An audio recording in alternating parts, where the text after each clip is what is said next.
Okay, Dr. Delani, we're going to do the European style. All right. Pick up your knife and fork, please.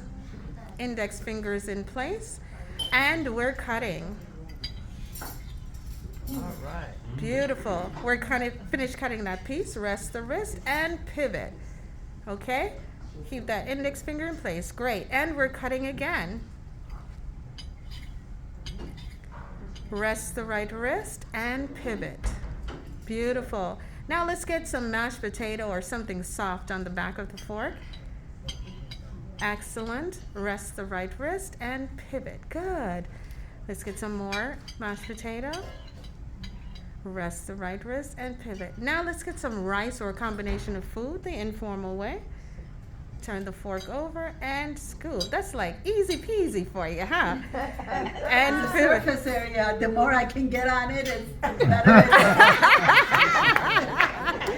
Love it. Let's get some more rice. Okay. Scoop it on, rest the right wrist, and pivot.